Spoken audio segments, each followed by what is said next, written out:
side of the phone, someone's telling me that they can't hear very well. Thank you, sir. Thank you very much, Madam President, other members of the City Council, and people who have come to listen. My name is Michael Faherty. I'm an attorney in Gloucester. I'm here with my associate, Joel Favazza, and we're proud to represent the interests of the Mortal Hour Lobster Company. I have noted, for the record, I have filed a written objection concerning limitations on time, which was filed with the City Clerk this morning. My clients own property that is on both Commercial Street and Fort Square. There are two properties. This is the larger of the two buildings with the larger ponds in them. And the loading docks are in this location right here. And the property extends out into the water sheet, as all the other properties in the fort do, over to the Nicastro building and property, and then back in this direction. The other location is a small, what we call the Tin Building, which curiously was the last of the buildings, or the locations for the last of the buildings, that were torn down and purchased by the people who built the coal storage facility in 1968.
Based on those assurances, my clients did not participate in an appeal under the spot zoning application. However, I have to tell you that my clients' worst fears are being realized with this particular proposal. It is a site that will either be, as I will show you, completely filled or built upon, a building that will dwarf its neighbors, at least 2 years of estimated construction activity on these narrow streets for disruption to existing businesses, and a traffic and parking plan that will only further stress the neighborhood. In a nutshell, this proposal is too big, it's trying to do too much on too small and a located site. My presentation tonight will assume that a hotel of some sort is going to be built in this HOD at some point in time. I'm not going to argue against the hotel. What I am going to argue about is this design for the hotel. I ask you to listen and see the facts that are presented tonight for the first time, and think for yourself if there's an alternative or a combination of alternative designs that would improve the whole of the neighborhood and not just the bird's eye site. Councilor Toby at your last P&D meeting commented and commended the city administration in its handling of the beach title issue. He indicated that in not accepting the applicant's initial offer of an easement, it resulted in a better arrangement for the city. I ask you to keep a similar option open on the table for this hotel. Now this application requires a number of permits to proceed. I'm going to concentrate on the issues that most particularly affect my client. The first is a height exception. Now in Gloucester, when structures are over 35 feet, it requires a height exception. And the standard is very clearly set out in the ordinance. And in fact, it's been in the ordinance in various forms, but close to this for some time. The HOD, when it was presented last year, if you remember, originally came in with a 75-foot height request. After much discussion, the applicant amended his petition to ask that it be kept at 40 feet, similar to the other MI uses in the district. Your determination as to whether it warrants going higher than that 40 feet requires a written determination. But I'd like to comment, before I get into the criteria, I would like to comment on the so-called demonstration, and the demonstration that Sandy Smith referred to in her presentation. You'll remember we were at a site visit, and we were told by Todd Mooring that they intended to do a balloon display, but it was too windy. We were then told at a subcommittee, a standing committee meeting, when John Cunningham answered, he says, I don't think you want to put anything up on that roof. We then, I say we, my client and I, we drafted a letter and we sent to them there was ways that we thought they could be amply demonstrated without going on the roof, and it could be shown. And after some time, suddenly they're on the roof with scaffolding, planks, cranes. Now, what ended up getting put up there is inaccurate. It does not show the entire roof line of this project.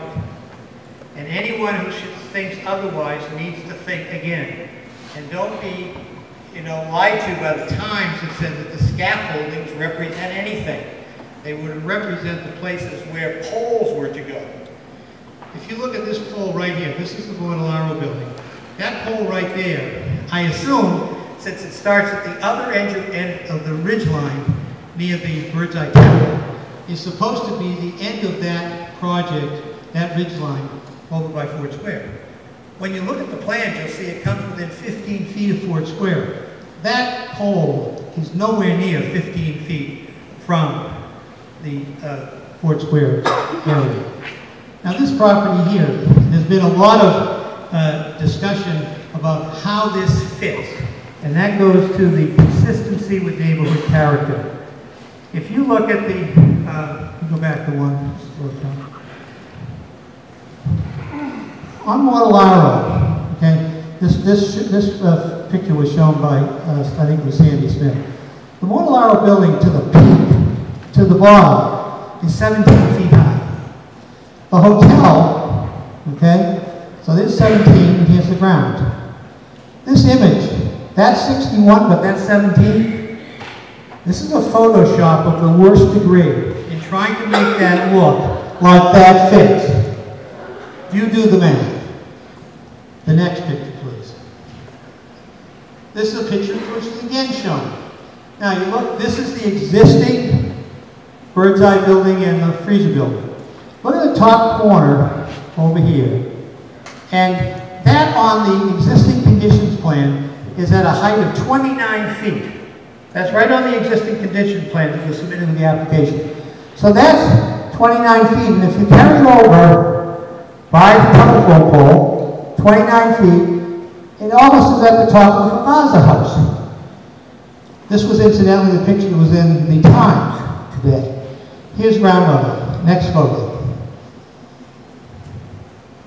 So there's 29. There's 61. Anyone who wants to use this magic can make this look like, gee, it fits, doesn't it? Next. Interesting picture. Again, submitted with the application. Look over here. Is kayaks. Kayaks up at this area here. There's also a dark spot right in that location on the plan. That's existing. Now watch what happens to the two spots when the image is placed. First of all, the kayaks are gone. So they're presumably under the seawall. And look how much closer the building is here to the dark spot.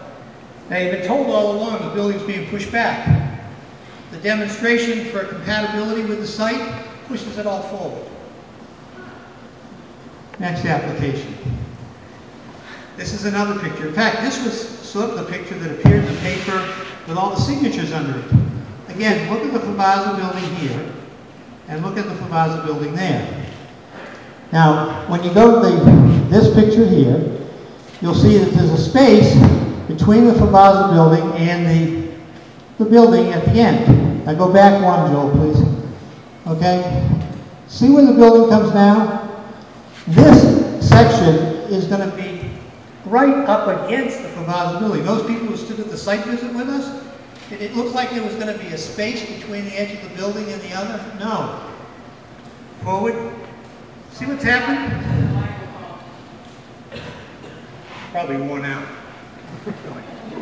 The building, what they did was they took the section to this side of the favazza building, and you'll see there's people walking and a car, and they transposed that over here. Whoa! Again, if, you know, this is not a perfect science, but one has to really question when you try to make everything fit and you try to make it look like no one's jammed on someone else, you got to do a little better than that. Next. Now we get the issue of the shadow studies. Shadowing, overshadowing is another requirement that's supposed to be avoided in the ordinance. What they submitted initially was only one day, 3 pictures, right? December 21st, which is the shortest day of the year. It's a good day to look at the maximum shadowing effects, I agree. However, in the middle, you can see this was supposed to be the existing building. There's no shadows whatsoever. Over here, this building that they're proposing is a 40-foot as of right. Well, the problem is that it isn't as of right. Because if you drill down onto the next, this is their site here. Notice this is the street limit. It's faint, but it's the street. Even in an MI district, if you're going to build a building as of right, you have to be set off the street. They've done their demonstration so it's right on the street line. In addition to that, 40-foot as of right in the MI district is not allowed without site plan review and other reviews. So this model is clearly at least 10 feet closer to the site, and it distorts what you really have. In contrast, we did shadow studies. Okay, what I'm going to show you is it was shown for only one day. We said there's a longer period of time that this is going to be effective. And you might say, what's the heck is the practicality of shadowing? In the winter, you need sunlight. You need bright sunlight to assist in ice reduction, lack of ice buildup, facilitates clearing of roads. It also lets your building dry out, and it also aids in elimination of bacteria, mildew, and other things. You live in the shade all your life, you live in a different environment. This is going to show you what this building is doing. And we didn't use the exact same program they did, but we stand by our program. We had a registered architect, and I've got his qualifications have been submitted. Starting at 11 o'clock, Joel. Okay? Now, this is Commercial Street right here. You can see this is already beginning at 11 a.m. to cast shadows into the area of mortal hours, which is their loading dock. This goes through. Now it's completely covering Commercial Street by 1 p.m., 2 p.m., 3, and over. Not just the mortal hour property is being completely engulfed in this, but the Nicastro property as well. And the final goes all the way down the street. Now I want you to look at one thing. Look where the shadow, going back, pick at 2 o'clock. From this to here. That's the areas of shadow. I would just ask you to look at what part of the property is not in shadow. All of the bird's eye parking lot, all of the front of their building, go to December 21st. Okay? By 11 o'clock in the morning, the street is completely engulfed in shadow. Now the loading ramps are complete, the parking area, and you get the picture. Next picture. Again, in each instance, please look and see how no shadow from this building is cast onto the parking lot or the roadway that will service the bird's eye building. Same thing through February. So for a period of 3 months, my client's project, essentially after 11 o'clock or afternoon until sunset, which is at 4:30, 4:45, 4:15, is going to be operating in the shade. Now, compare that to what he's operating in now. This is the bird's eye building. This is in front of his property. Granted, it's because of the design of the current building too, but you notice even the shade barely comes across the street. So he's been having air, light, and everything else as a benefit. That's the comparison you need to make when you make this determination. Not on a hypothetical logic of 40 feet, which is not accurate. We need to look at what's happening now and what they're proposing. And I would ask you to look at the fact that the location of this entire hotel is put on the area closest to Mortallaro, closest to Fort Square. And the road coming from Beach Court or from Main Street is completely in the sunlight the whole time. Maybe that's just a coincidence, but I don't think so. There is a better design for this project, but you people have not, no one has insisted upon alternative designs. The next issue is the detrimental view obstructions. Now, my client is not asserting a view obstruction, period. Okay? But this is the view that is being obstructed for a number of people, most of whom probably won't know their view's obstructed until they see it. This is the line you can see, and I know some people look at it, it goes downhill, it's not level. This is the view that's going to be obstructed on this property. This is the Fort Square city view, someone on the square looking in the other direction. This is another view from Fort Square. That view is all wiped out. View from Main Street, this is near the Vigilio's block. Again, here's the existing view of the Outer Harbor. Blocked. Next, again, Main Street with frontage on Roger Street. Outer Harbor view, gone. This is a curious study. This is the view from a project that the City Council refused to allow even a height exception because this view was being blocked on, excuse me, this is Middle Street, I'm sorry, this is Middle Street. Blocked. Next one is Pleasant Street. This is a view that was on a project on Pleasant Street that sought to go up, and a neighbor was insisting on a view, and you see what the view is now going to be blocked. Substantial view. Blocked all the way from Pleasant Street. I would suggest to you that the majority of people who are going to be affected by view obstructions don't have a clue that it's going to be that big. And this is from McPherson Park. The decks on McPherson. Go back one thing. Okay. McPherson Park, these are the people who live there. This is the view from their porches. It's the view, again. It's significant. It's not exaggerated and it's not made up. And the next issue is Lowlands. How are we running for time?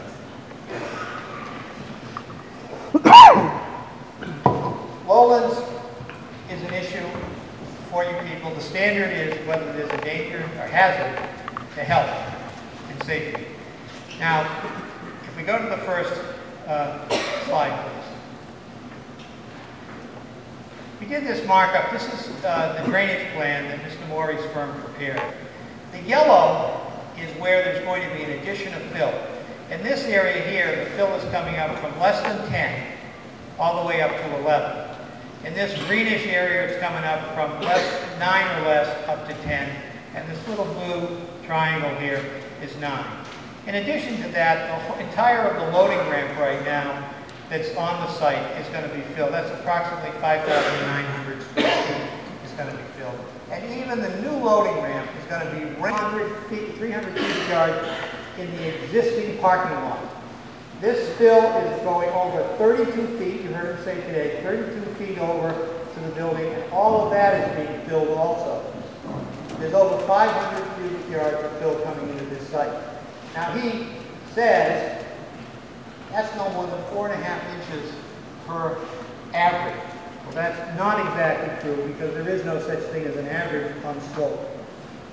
This size truck, that's a 10-yarder. Okay? 50 truckloads of fill coming into this site. We already have existing flooding issues on their area. That may not be big at the North Shore Mall, but it's a big amount of fill in this area. Now this is their own diagram. They took average grade as the dash line, 9.3.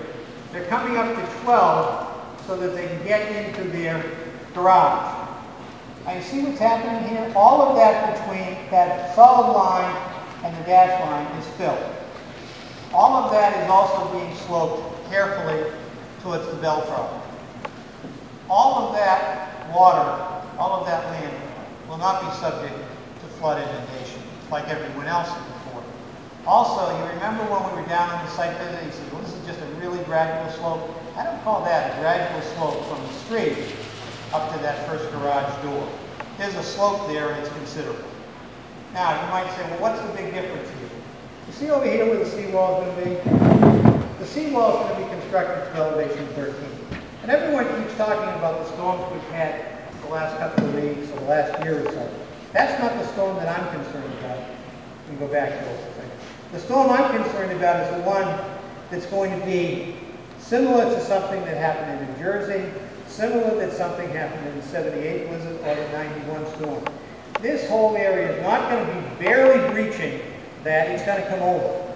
And if you're in a storm event, a high tide or a surge, the thing that you're most concerned about is the time it takes for water to recede. And in order for that water to recede quickly, it has to be able to go in every direction.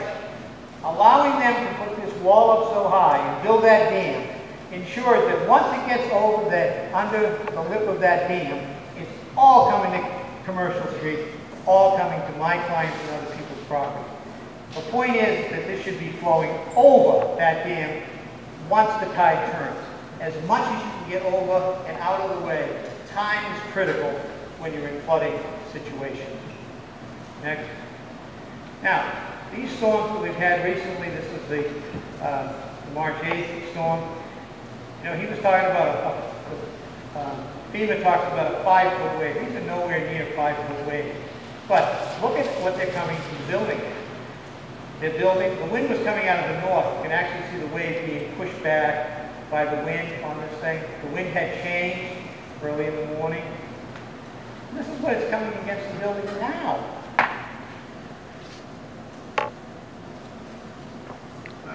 Wow. Now, next picture. Okay, this is Fort Square along here. Okay, this is the height of the storm on the February 9th storm. Next. This is another tape back in 2010. These are not isolated incidents. You might be surprised, but we have a 12-foot tide range. 12-foot tide range. That's not 12-foot elevation. We have 92 tide cycles last year that were over 11 feet in tide range. 92. Next.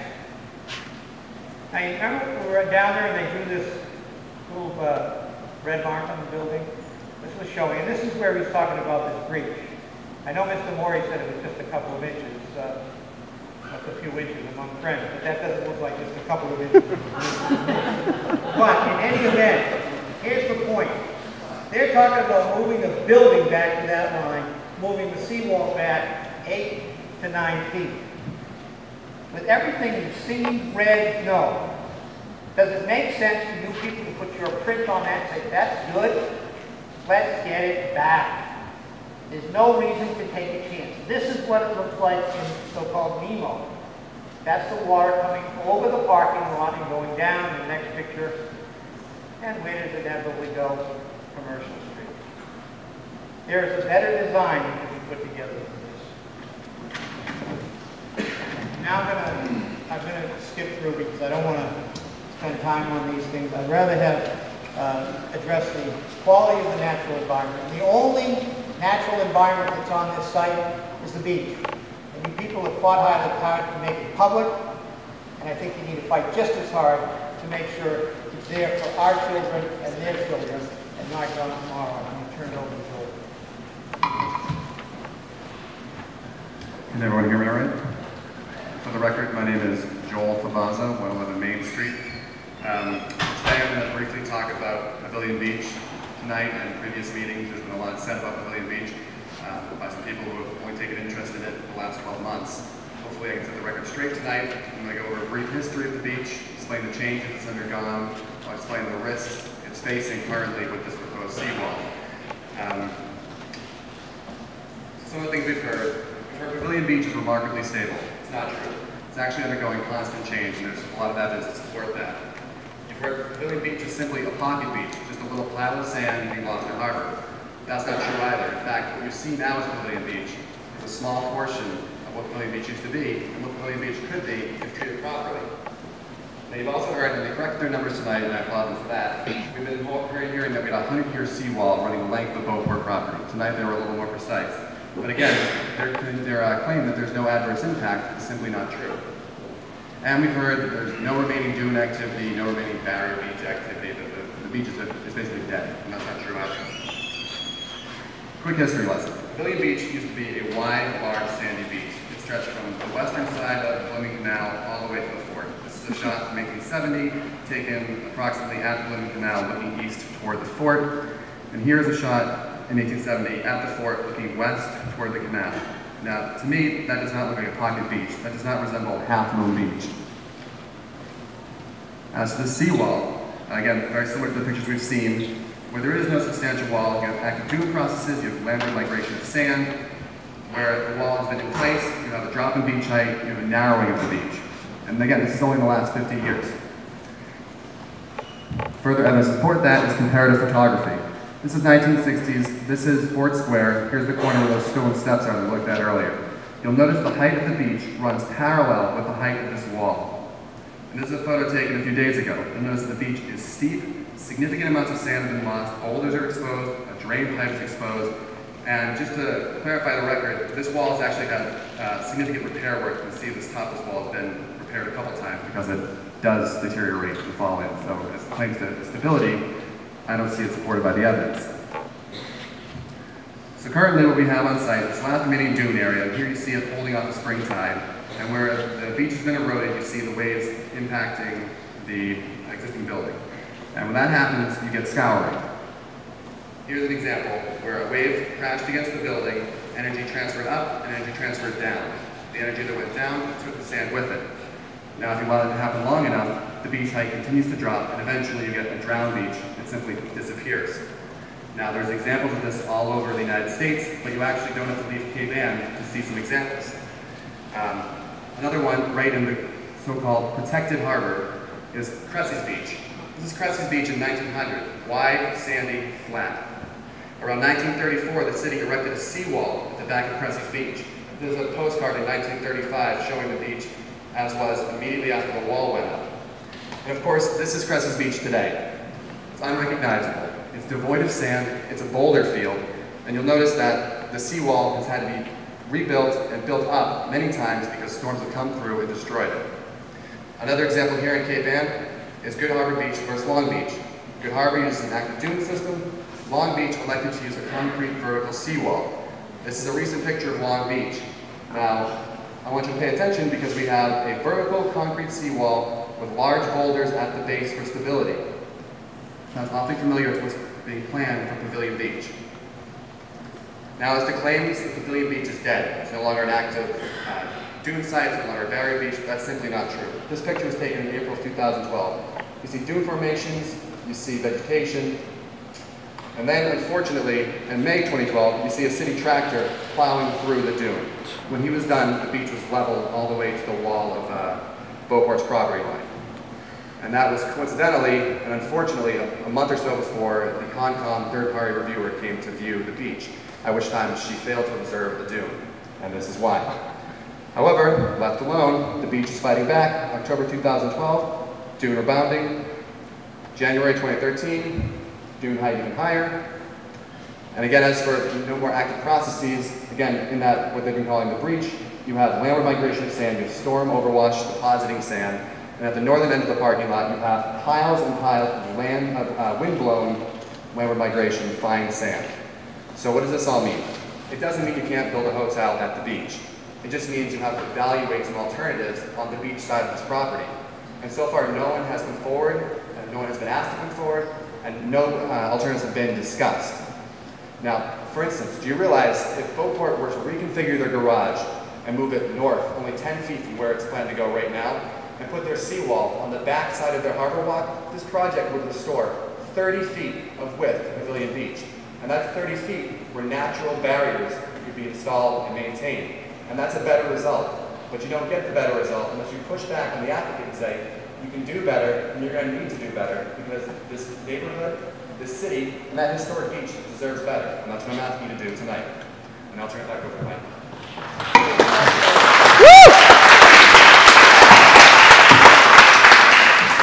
I'm just going to address the two items of the 6 criteria: social, economic, and community needs. I don't think anyone doubts that there. Microphone, please. Thank you for the interruption. I don't think that anybody is doubting the fact that there would probably be a need for a hotel. That's not the issue. It's whether this is the appropriate design. The issue about social, economic, and community needs. One factor that has not been considered in any of the discussions, because it hasn't been brought forward, because there hasn't been an opportunity to present, is what about the economic impact on the existing businesses? We're going to have, by Windover's building plan that they submitted, we're going to have of construction. That does not include the entanglement of the so-called city improvements. So 2 years of economic disruption, 2 years of business disruption, 2 years of essentially peace and quiet loss for the people who reside down there. And no one has put any quantification on that. Yet these are the people who've been paying the bills for a long time prior to Beauport appearing on the scene. Another thing, the traffic flow. Okay, I quite frankly think that this board and the city as a general has a preoccupation with these parking plans. One of the things that's driving the size of this building is its requirements of parking. It's all predicated on a blown out model. But if you look at it, they've got the 101 rooms in a much smaller and concentrated area. Again, there is a better design. Adequacy of utilities. I've heard everyone I've spoken to says, oh, the city's taking care of all that. No. When we were at the site visit, and several of you councilors were on the site visit that was attended just for infrastructure, there was a specific question asked. What was going to happen on drainage? Nothing. There's going to be replacement of some pipes, and that's it. No change in grade, no change in elevation. There isn't a drainage plan. I have not heard people complaining about the sewer and the water. There is clearly a demand for more sewer and water pipage if a hotel is in. But what everybody complains about is the drainage. With less than an inch of rain, the storm drains. If you're at a tide event, tide event, they overflow the street. There's a very simple reason for that. Look at your existing plan and look at the elevation of the drainage pipe that's near the Fort Square area. It's at elevation 0.7. So that means at 7/10 of 1 foot, or about 9 inches above low water, that pipe begins to fill. So as the tide comes in, that fills and the rest of the pipes get surcharged with it. That's a degree of failure that can only be achieved, only be remedied with pumps and an altogether different system, which is not on the drawing board, period. Mr. Hale says it's being done. Have you seen any plans that are final? I've not. We have a drainage easement going under our property, under the Mortallaro property. It's a 10-inch pipe. I've not seen any drainage plans, and that's important. So in conclusion, what I'd like to say is this, that there is a better design. This is not what you should accept. This is not what the public deserves. It's not what that beach deserves. And there's a real irony here that you fight so hard for the beach and then we're quick to give it up with the first proposal that comes along. This does not mean, if you vote no, it doesn't mean that there's no hotel ever at that site. It just means that you have concerns about what's going on and is there something better. And I tell you there is. The last diagram I want to show you. Look at the size of the deck on this hotel. The deck is the gray portion. Joel, can I? Okay, yes, you can. Okay. We have a deck out the back on Commercial Street. We have all this deck area here. Okay? That's for outdoor seating, outdoor congregating, and things of that nature. Could you come up with a better design that might incorporate the hotel coming off of Commercial Street to give some breathing room there and off of the beach? I think you can. And I challenge the applicant, and certainly Ms. Lorenzo, when she says, "I'll listen," I hope you've been listening tonight. Thank you.